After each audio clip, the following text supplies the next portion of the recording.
Hello and welcome to Talk Tuesday. I'm Mia Saenz and this is Lori Montry, and we are the Greatest You Academy co-founders. And today's topic is so exciting. It's going to be a series, and it is Self-Love is Somatic Experiencing. When you think about it, it's the other way too. Somatic experiencing is self-love. And wow, I love this because I was just taking a few minutes to settle into what this truly means to me and has meant to me. My concept is that do you have a hot tea or something, Lori, right there? That there's I do. steam pouring off. Sorry, I was like, It's just me. You're on fire, baby. I'm on fire today. I have some reishi pumpkin spice. Oh, nice. Tea. Nice. Yeah. Oh, nice. Beautiful, beautiful. So I was thinking about my journey just for a moment, and I came at this years ago with it being body love. Do you remember, Lori, when we met? I talked about body love. Of course. These are some of the connections that are so valuable. Body wisdom. Why don't people connect to their bodies? First, let's talk about that for a moment. Yeah, And absolutely. body awareness, because I've worked with people who can't feel on their skin. And so we work through exercises and see, this is how I'm sharing this so that you guys can see the connectedness of all of this. We would do, they would actually do the framework of the miracle energy healing process on their body. But as they were going and listening to my voice, they would stop the recorder and they would feel their skin to see if there was any space that they could actually even just have some awareness that their skin was alive, that they were alive inside. And so people who can't feel their body, which is most people until they can, the beautiful thing is when they tell you, I took a shower and for the first time, I could feel the droplets of water. So what is different between somatic experiencing, which is all about the connection, the awareness to the body too, the healing, the releasing? What's the difference between that and self-love? Isn't that a great question now that we've posed it sort of like that, Lori? Yeah, exactly. Right. Well, it's an aspect, right, of self-love, and it's a necessary component. And if I could go back for a second and answer the question, or start to answer the question, why are we so disconnected from our bodies? I had no idea. Or I guess I would say I had an idea, but not a really firm understanding of how disconnected I was from my internal experience. And, I'll just list 4 reasons. I'm sure there's more, but just kind of, off the top of our heads here, one of the biggest reasons is many of us, most of us, if not all of us, have experienced some form of trauma in our lives. And when I say that, this is as simple as needing something, not having your needs met, or living through big intense events is obviously for many people traumatic, but it can be really subtle things that we experience. And me and I talk a lot about this, so I won't go into too much what is the definition of trauma today, but just understand that there are so many things that is more than your system could handle in the moment that you experienced it. And therefore, it became a trauma to your system, your individual system. And when that happens, we're not able, as I said, to process the intensity of that moment, the intensity of your body sensations being part of that. And so we have to stuff it down. We have to keep it away from us. And that's a very intelligent, brilliant thing to do. Our survival system does that naturally for us. We don't really decide whether or not that's going to happen for us. And that's a really good thing because it allows us to survive moments that we wouldn't otherwise be able to. And so when we do that, though, the energy of that moment becomes stuck in the body. I'm sure you've heard the phrase, the issues are in the tissues, right? And that is partly what this is getting at, is that what we experience and are unable to process remains in the body. And so we learn through that alone that the body is an unsafe place to be, that the body holds all of this intense energy that was too much for us at the time that it happened, and we still believe that it's too much for us to be in contact with, right? So we have all this in the body, and that keeps us shut off from the body very often. Also, if we think about and just look at our culture, we are told to achieve, and we're told your body is supposed to look a certain way. Your body is supposed to act a certain way, and with respect to look a certain way, that means maybe sometimes you've learned to ignore hunger cues, or learn to push yourself beyond limits for the sake of some imaginary ideal that you're supposed to be. We're told to, how many of us really pay attention when we're working on the computer and say, oh, I'm feeling a little bit of stiffness in my shoulders or my back or something. I need to take a break and do my, stretches or move time every hour. Make sure that I'm doing that for my body. No, we're like, get this done. The deadline is here. And what kind of wussy are you that you can't push through a little neck pain? A neck pain? Really? That's a reason why you can't get this done? Like in our culture, in our everyday, and that voice may be our own, which is kind of even scarier, right? And so we're literally told and trained and taught to ignore our bodies in all of these different ways. So we lose connection. We lose the ability to hear as well, or lose the ability to hear from it at all. And there's also, a certain set of limiting beliefs that play into are shut down from the body. So for example, if you have a limiting belief that everybody else's needs need to come before you, or everyone else needs to be happy in order for you to be okay, then you're not going to be tuned in to your own needs, to what's going on in your body. You're going to be hyper focused on the people outside of you. And that's just one example. Mia and I could probably come up with about 45 here in this time of different limiting beliefs that cause some effect of losing connection with the body. And the last one that I'll note is really important. Because of traumas and accumulated stress, living in the world of constant stimulation, constant messages that we are not in a safe environment, right? Because of that, our nervous systems are largely on high alert. We're hyper vigilant because there's danger all around. So when we're in that state with our nervous system, we are very much externally focused, right? We're listening for the sound of danger. We're looking around. We're, feel the need to be busy and to be mobilized because of the state of our nervous system. And so when those things are what we are experiencing, then we're not in touch with and in tune with our internal body sensations. So it's a really important thing to note. In the program that we have, the Freedom from Emotional Eating, and also in the Greatest You Academy, we invite people to really take a look at their nervous system and do some tracking and understand this point this number 4 that I'm bringing up here. And Mia does it. Never ever has someone said, yeah, I didn't really discover anything. I pretty much knew that I was in high alert all the time, right? People are shocked. They're like, I can't believe I am in high alert all the time.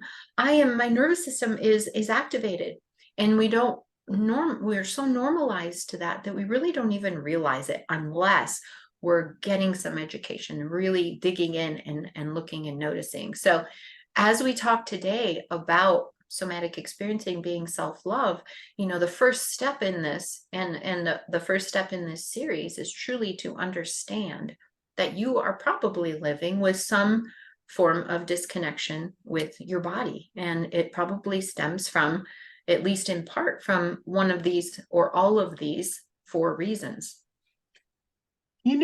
As you said that, the disconnection with the body, right there again is another evidence stacking that this has to be based in self-love. because you cannot get in touch with your body. The awareness of anything, if you're coming at it in a deep, angry state of being, or a disgust, or a shame, or a hate, you're not going to break through unless there is kindness and gentleness, which is self-love. It's incredibly powerful. When we do connect our mind and body awareness, this is where everything seems to change. I'm bringing up some of my notes here. Lori and I love our notes. So one of the first things to get connected to your body awareness, right? You have to have the awareness. That's part of what we're talking about in today's talk, the body awareness, our mental awareness with our body. So one way would be do a mindful body scan. Lori's always talking about scanning your body, being safe in it. What if you also scanned it for tension?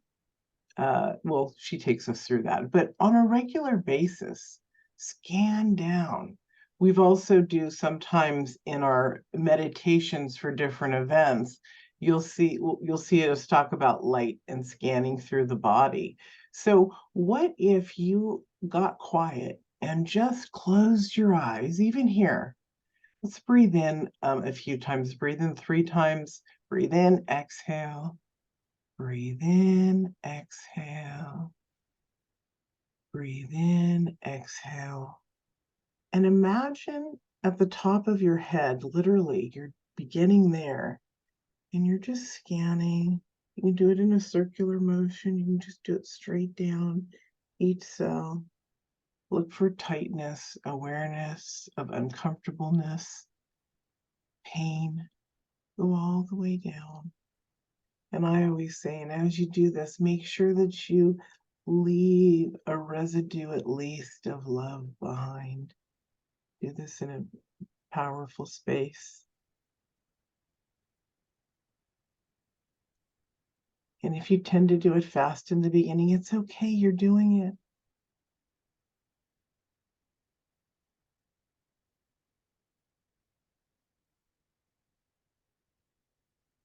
It's going to feel strange for others. There's awareness. Okay, beautiful. So even just scanning, you guys, your body.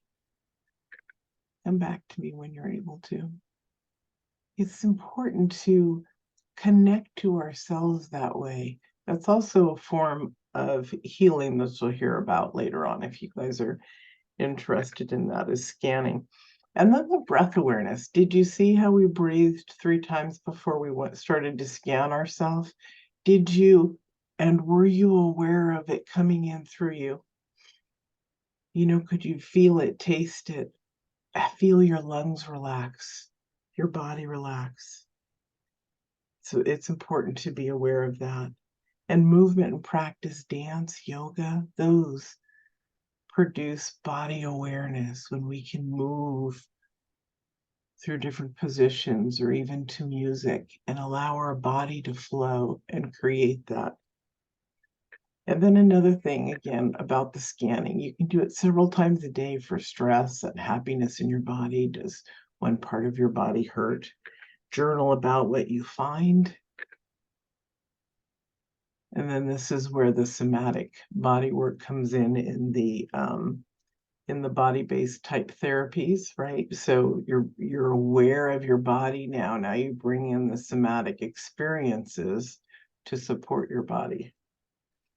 And then what I really love too is along in this body awareness is like the stuff that Lori does. The awareness of the emotions that are going on that connect us to our food. So that just came out, but it was all part of connecting to our awareness. Is there anything else you want to add to that, Lori? Actually, I just want to ask a question here. And of course, we have, dozens of our beautiful community watch the replay. So I just wanted to kind of address this. And I have a question for you guys. Does anybody find it really either super challenging to do these very simple exercises. Do you find it challenging, or do you find it that it brings up some anxiety when you do these experiences? I'm just curious if anybody here has experienced that in their, even in the simple things that we did today. Or maybe if you're someone who has tried something in the past, meditation or something like that, do you feel like, oh my gosh, I try to do it, but it feels like it brings more anxiety than peace and calm? I know that's a question that we get a lot. Yeah, so I I would just, think body scanning would bring up anxiety at first. yeah, Am I certainly doing it can. right? This is weird, all of the.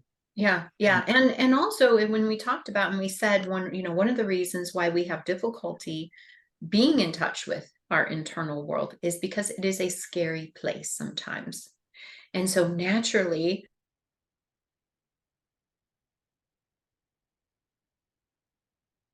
I'm not sure if I'm frozen or if Lori froze. If anyone can hear me, can you unmute yourself?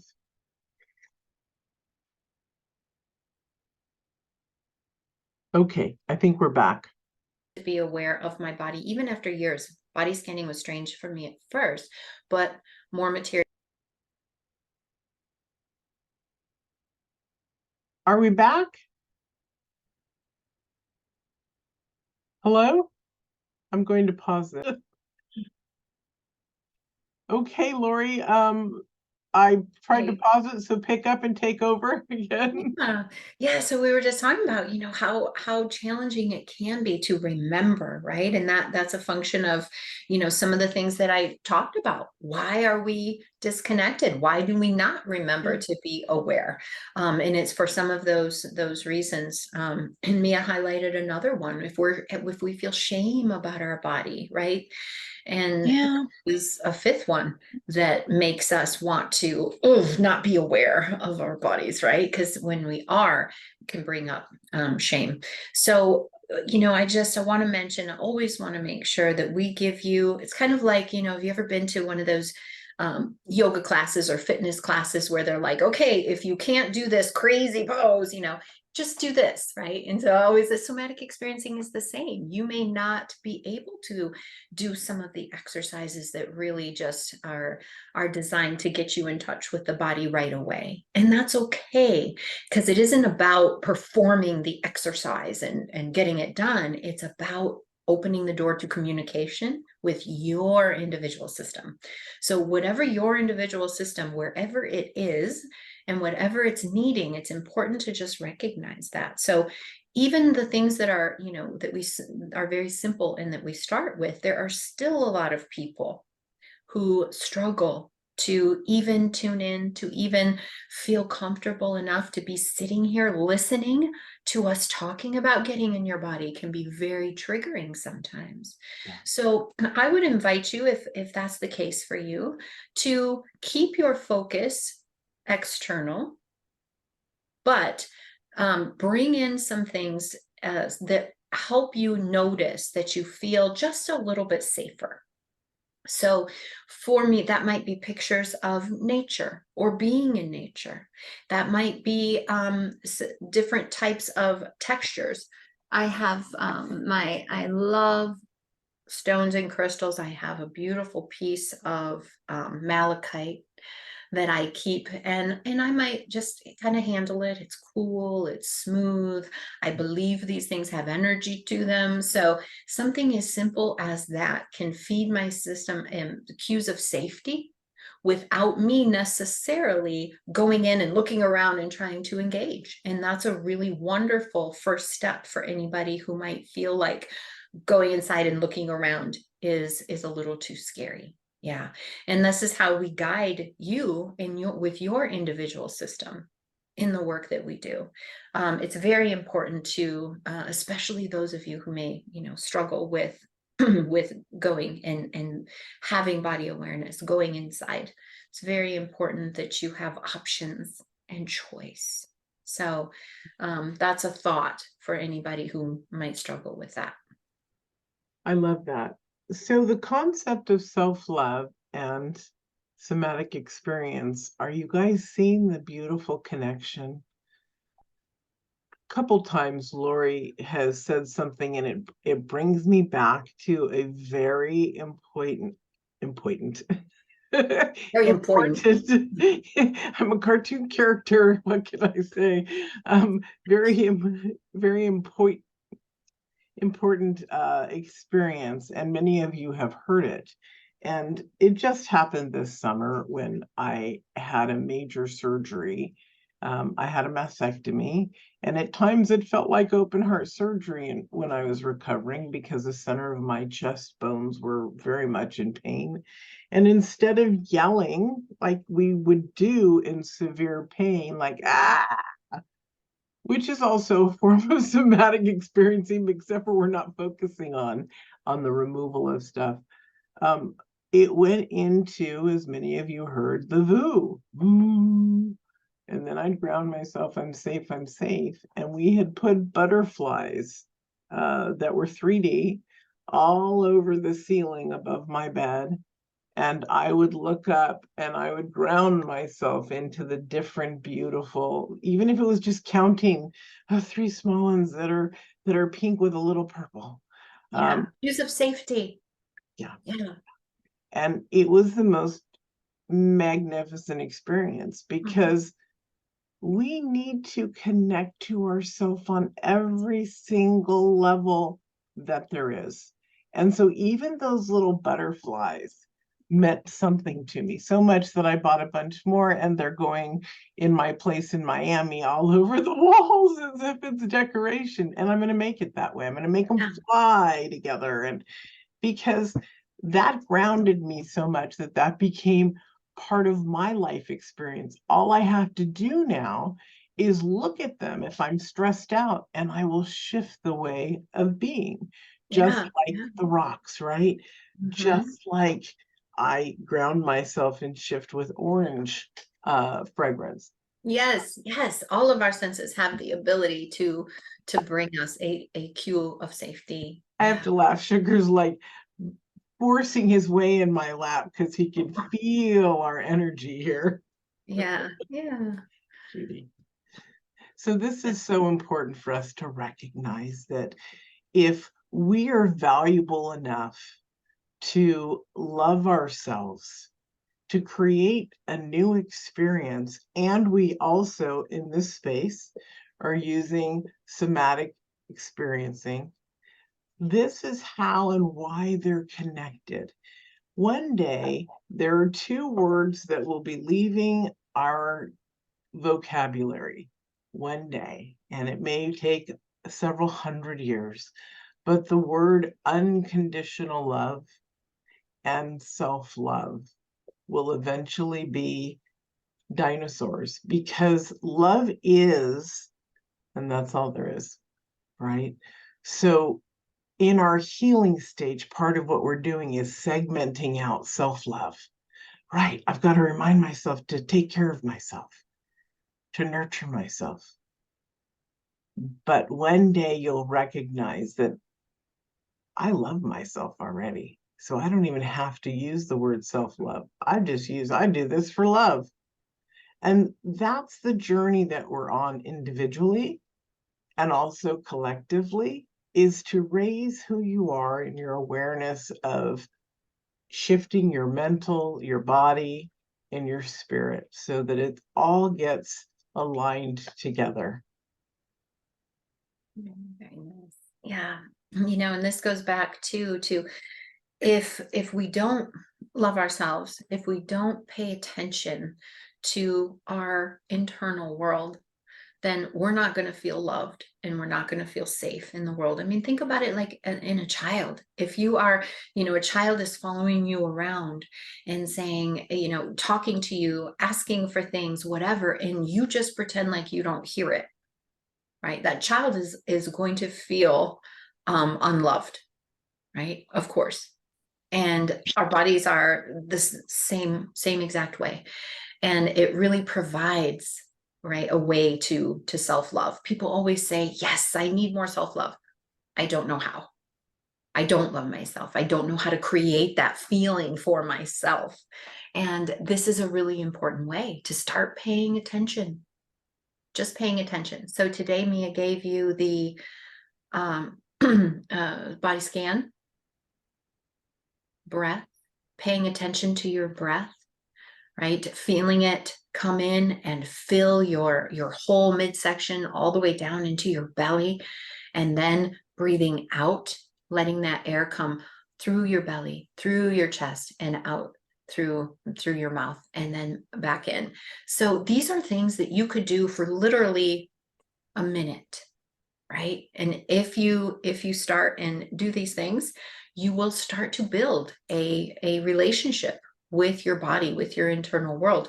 And if that feels like too much, first of all, reach out to us if it does. And we can provide a little bit more guidance, because I know it can be a tricky landscape to navigate when you're starting from that place, which is totally fine. And the other idea is, if it is too much, look for cues of safety. What makes you feel even the tiniest bit safer? Mia mentioned the butterflies. I have, many things, but among them this beautiful malachite rock, and there can be, pictures of loved ones, pictures of, beautiful art, flowers, anything, and just focusing on it and letting it feed you that sense of safety for 1 minute, 2 or 3 times a day. That would be a fabulous place to start.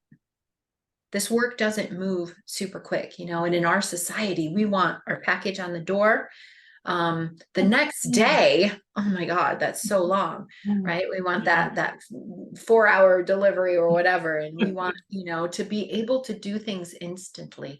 And we have a notion, I think, that things are supposed to be big, right? If I'm going to have this big experience, this big release, this big kind of thing. And it really isn't that way. Hardly ever. It's not that there's never these kinds of wonderful big releases, but most of the time it's more about just very gently coming in and learning and being with yourself. So let it take a little bit of time and see what unfolds throughout the journey. You're doing it right. If you're doing it, you're doing it right. Right. If you're open to it, to the work, your heart is open to you, and to making all the shifts. And the reason I'm saying shifts and changes is because we don't always want to hear that we have to heal, right? Mm-hmm. That's sort of a negative connotation for a lot of people. Mm-hmm. So the shifts and changes are just whatever that is. Like Lori said, when you're open to it, you're doing it right, right? So when you're wanting change, when you're wanting these shifts, little bits, let me tell you, little bits at a time is a lot nicer than getting conked on that, excuse me, I'm going to curse here, effing head, and then being out for a long time going, what happened? That was a really hard experience I went through.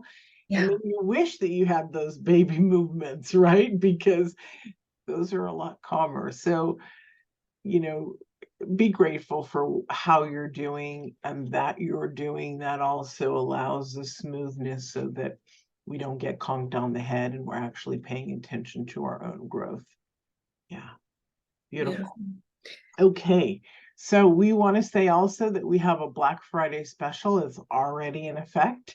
It is 50% off at thegreatestyouacademy.com. And in there, you get the 12 modular program. We keep you for 8 months and get to support you and coach you in there.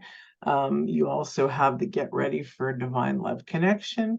There's also a parts work retreat and other upcoming retreats that you guys will get to go to for free if you are in the Academy. So check it out. Yeah. And I'll just say too that this work, this somatic experiencing, this coming home to your body is a true foundational piece of any change that you want to affect in your life. And that is why in the Academy, we really start with introducing you back to yourself, helping you get in touch with your authenticity, who you really are at your core. And this piece with the nervous system is also essential, because when you are, as I was describing earlier, when you are on high alert all the time and just very, externally focused and hyper vigilant and feel, either stressed or overwhelmed, you're not going to be able to change. You're not going to, first of all, you're not going to have the clarity about what would fulfill you in life. What is your meaning? What is your purpose? You won't know, right? And you certainly won't know how to create it. And that's just true for all of us, right? When we're in that hypervigilant state, we're operating from survival brain, and survival brain says, I don't really care if it's our best life. I just need to keep you alive, right? So learning how to calm that system first so that you have access to your greatest self and access to your authentic being, so that you can decide, what kind of a life do I want? What am I made for? What am I here for? And then from there, we can work with you to actually create those things. But we don't just jump into the create the life of your dreams, because that doesn't make any sense if you're not in touch with who you really are and your nervous system isn't well regulated. And so that's why we have the 8 months with you, so that we can work on those foundational pieces before we move into creating your greatest life as your greatest self. There's a lot of details, a lot more details about the course on the site. So visiting that will give you a lot more information. And Mia and I are also here to answer your questions. If there is anybody, we've opened up some spaces on the calendar. I don't know how many there are, maybe 20 or so, but for anybody who is thinking that they're ready for the Academy and want to talk about, whether it's a good fit for them, and get any additional details that you didn't get from visiting the site. So yes, and we're excited about, right now this half off is obviously a huge deal. So we're excited to offer that, and excited to open the doors for enrollment, which are open right now. We're And excited to see who wants to step forward to change their life, because we're here to help you. One of the things that I wanted to share, it came up several times, Lori, like one of those, I gotta tell her, I gotta say this, was when I was sharing that experience, even when I was writing it out so I wouldn't forget to tell you, I was like, ah! So even during that experience where instead of yelling, I was doing the somatic voo and grounding myself, guess what? I took myself out of a traumatic experience. If I was in such excruciating pain and just yelling and screaming and being in that pain, what would happen? It would continue. It would continue, and I would be terrified. And instead, I'm like, I'm in with the butterflies and everything's different. It didn't hurt. It wasn't painful. So that's the beauty of somatic experiencing, and also allowing the love of yourself to come together. I just had to share that. Instead of traumatizing myself, it was a healing space. Yeah, absolutely. And that's possible for all of us. All of us. Everyone.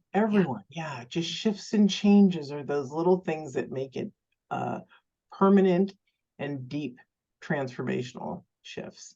So, all right, thank you all, and we will see you next week with our next segment into self-love and somatic experiencing. Yeah, so try it on this week and come back. Let us know what your experience was, what questions you have, how we can help you integrate this more into your life. Thank you.